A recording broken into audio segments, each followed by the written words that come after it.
Vamos dar sequência agora porque o Comitê de Política Monetária do Banco Central começa hoje a última reunião sob o comando de Roberto Campos Neto. A diretoria do banco vai definir o patamar da taxa básica de juros e ontem o mercado elevou a projeção da Selic para 11,75% para 12% em 2024, de acordo com o boletim Focus. Vamos começar, portanto, então, essa discussão agora. Eu quero ouvir o Zagarino justamente para falar sobre isso. Nós sabemos aí que Campos Neto inaugurou, né, essa autonomia do Banco Central. Ele acabou ficando 6 anos, vai deixar agora, portanto, o comando do BC em 2025. Então, com a autonomia, foi o primeiro presidente. Logo após a eleição do presidente Lula, ele passou a ser o foco central aí das críticas em relação à possibilidade da retomada econômica, que não acontecia em razão dos juros. Nós tivemos esse período de queda dos juros, mas agora, no final do ano, nós tivemos então toda essa questão que envolve até o que falávamos aqui, que envolve ajuste fiscal cobrado pelo mercado. Agora, Zagarino, qual que é o legado dessa independência do Banco Central e, ao mesmo tempo, né? O que esperar do governo Lula agora? Ele indicou Gabriel Galípolo. Vai ser a mesma pressão? Como é que vai poder analisar tecnicamente aí Galípolo? Olha, Marcelo, uma coisa é você pressionar, outra coisa é você ter ali alguém que vai seguir as suas ordens. Essas são coisas muito distintas e é importante a gente destacar o excelente trabalho de Campos Neto. Ele foi um presidente que garantiu a independência do Banco Central. Ele sempre falou, em todas as suas entrevistas, sobre a necessidade de austeridade fiscal, sobre a necessidade do Brasil ter um teto limite de gastos. Eu discordo veementemente do meu amigo Leandro Ferreira, quando ele diz que fundamental, ele diz o seguinte aqui, é fundamental a gente se endividar para investir. Eu discordo. Não só eu discordo, como também Campos Neto. Tanto é verdade que ele limita o teto de gastos, ele sempre trabalha com juros para conseguir ajudar no controle da inflação. Campos Neto deixou um legado no Brasil de que é possível ter gente séria atuando de forma independente e nós temos que agradecer ao ex-presidente pela sua indicação. Quanto ao Galípolo, a gente fica preocupado.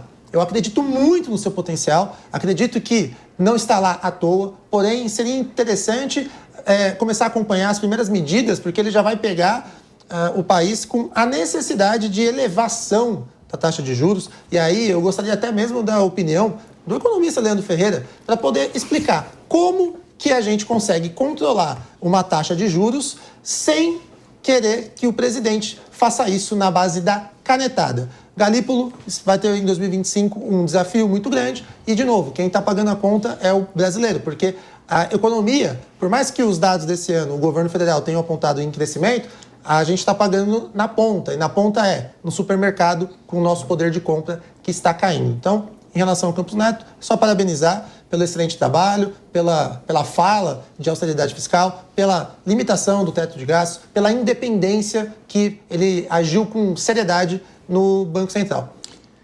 Leandro Ferreira, você foi citado várias vezes aí. Agora quero ver a sua opinião, Leandro. Você sabe que o meu amigo Sérgio Zagarino, ele tem um talento incrível para zagueiro mesmo, porque faz assim uma defesa, não deixa passar nenhuma bola nesse gol aí do Campos Neto. Mas joga só na bola? Cara, não sei, deve jogar na zaga.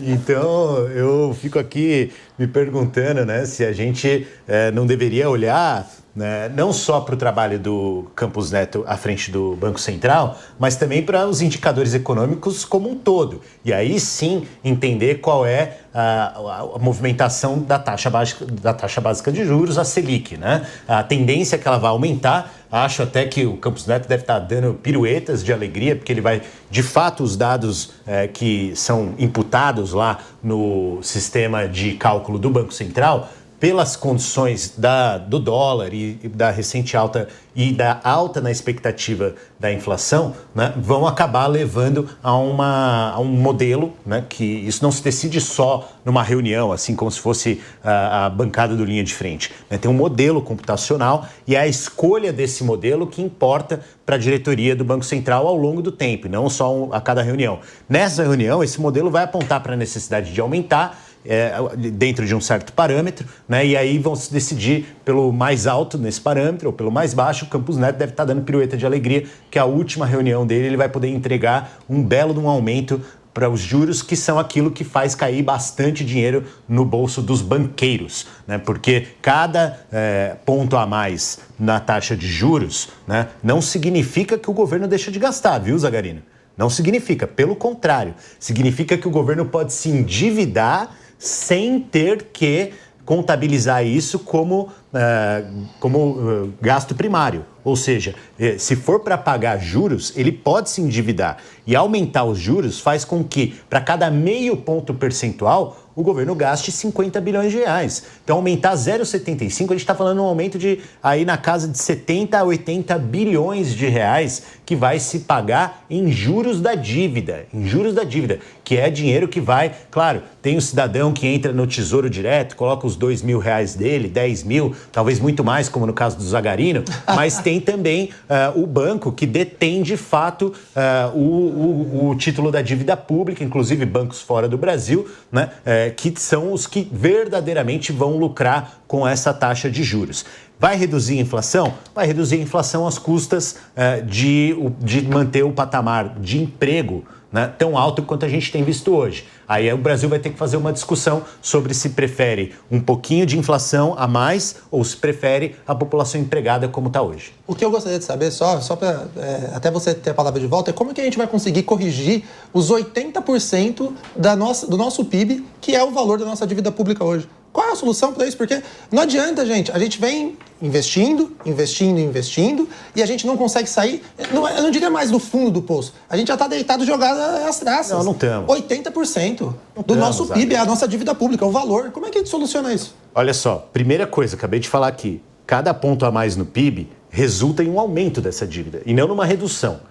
Então não é por meio dos juros. Eu concordo com você que juros não tem que reduzir na canetada, mas não é por meio dos juros que você aumenta, que você faz política de dívida, que você gere a dívida. Você gere a dívida a partir do crescimento do PIB principalmente. Nós não temos problema de ter uma dívida de 1 trilhão, 2 trilhões, se o PIB do Brasil for 10 trilhões, 15 trilhões. Nós temos que aumentar o PIB para que essa proporção entre dívida e PIB seja a menor possível. Portanto, o caminho para isso é aumentar os investimentos que vão fazer o PIB crescer e aí você dilui o tamanho da dívida dentro do tamanho do PIB. Ou seja, você pode ter dívida desde que você tenha produtividade suficiente. Esse 80%, em número absoluto, pode aumentar, Zagarino. O problema é que ele tem que diminuir porque o PIB tem que crescer mais rápido. Hoje é isso que acontece no Brasil. Mas aumentando a taxa de juros, você freia o investimento, você freia o emprego e, consequentemente, você freia o consumo das famílias que vão deixar de demandar os produtos que as empresas fazem. Então, o recado que foi dado é que quanto mais você tiver dívida, é melhor para sua vida. Aí você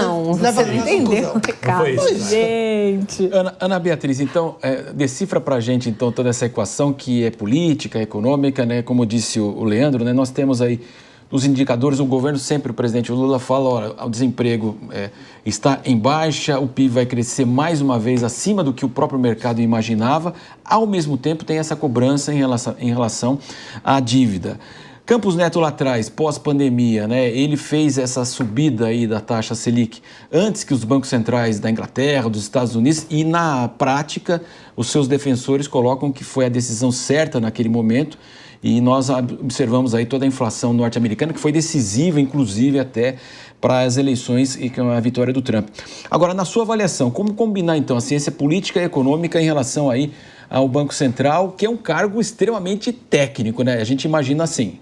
Não, eu acho que assim, discussões dos meus colegas à parte, todo mundo aqui concorda que o Banco Central é um órgão técnico e é sim imparcial. Eu sei que o Sérgio Zagarino tem uma preocupação com a mudança do seu presidente e é óbvio que a pessoa que é indicada pelo presidente para ser o presidente do Banco Central vai ter algum tipo de alinhamento com a pessoa que a está indicando, porque senão ela não faria essa indicação. Agora, isso não significa que a partir do momento que ele toma posse, ele passa a ser o presidente do Banco Central, ele não vai tomar as medidas que ele entende necessárias de forma técnica. É isso que a gente espera e acho que é isso que o Campos Neto fez e conseguiu continuar fazendo mesmo após a mudança do governo federal. E aí eu acho que tem uma questão, que é essa parte que o Zagarini está até rindo aqui, que é o seguinte, o Leandro estava dizendo que quanto mais você aumenta o PIB, ou seja, quanto mais o país cresce, a dívida que você tem vai representar menos, porque aumentou aquilo que você tem de bom no país, o PIB. Então, Zagarino, não é que quanto mais você, mais a sua dívida aumenta, melhor é. Não é isso, é o contrário disso. Quanto mais você cresce, a sua dívida passa a representar menos. Então, é a mesma coisa dentro da casa de uma família. Se a pessoa ganha 10 mil reais e ela tem uma dívida de 5 mil, isso significa 50% daquilo. Agora, se ela ganha 100 e a dívida continua em 5, mais o aumento ali dos juros e tudo mais, vai significar menos para ela. E é mais ou menos isso que o Leandro estava tentando explicar para você. Mas, não, a explicação foi maravilhosa. O Leandro, eu sempre ressalto aqui, é um excelente economista. O grande problema é que o déficit das contas públicas de 2024 vai ultrapassar 100 bilhões de reais. Ou seja, a gente não está ganhando mais para se endividar mais. A gente está gastando mais do que a gente arrecada. A conta não fecha. É por isso que eu insisto. Então, eu concordo com você. Gente, pelo amor de Deus, eu não estou defendendo ninguém. Eu acho que a gente precisa pensar muito bem nos gastos do governo. É um problema seríssimo. Estávamos há pouco discutindo sobre emendas parlamentares, que são grande parte do problema. Agora, a questão é, se nós estamos falando de uma política, e aí eu estou falando de política política, não é nem de política econômica, de investimento para que o país consiga crescer, não só no curto, mas no médio e no longo prazo, eu não vou ter os efeitos desse crescimento de imediato.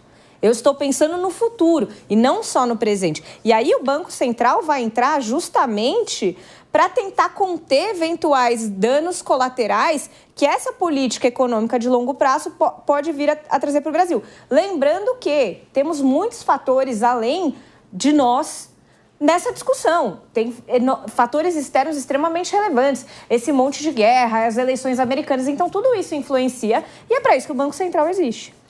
Conosco também está o Sérgio Marques. Sérgio, a gente observa toda a postura que foi desde o início do governo Lula.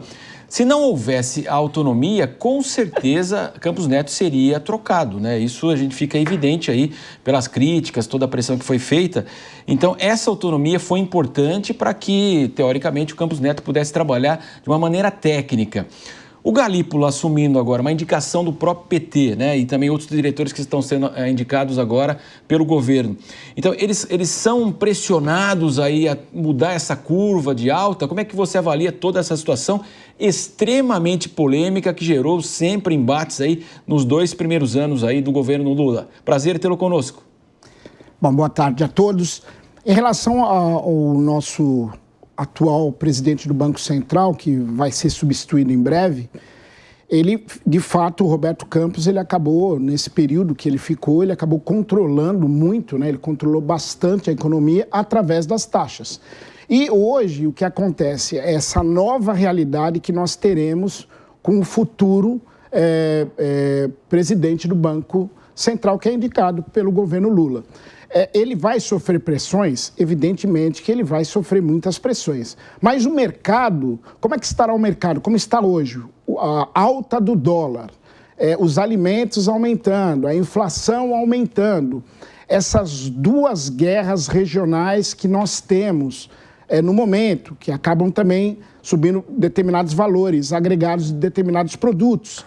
Então, tudo isso vai cair no colo desse futuro presidente do Banco Central, o Galípolo, e aí sim nós veremos se ele vai seguir o mercado ou ele vai seguir uma onda populista. Então, a próxima reunião, que provavelmente seja em janeiro, são a cada 45 dias, nós teremos a próxima reunião em janeiro, já vai mostrar a cara desse novo presidente do Banco Central, se de fato ele vai seguir as regras de mercado, ou se ele vai tentar, mesmo com a independência do Banco Central, tentar agradar aquele que o colocou naquela função.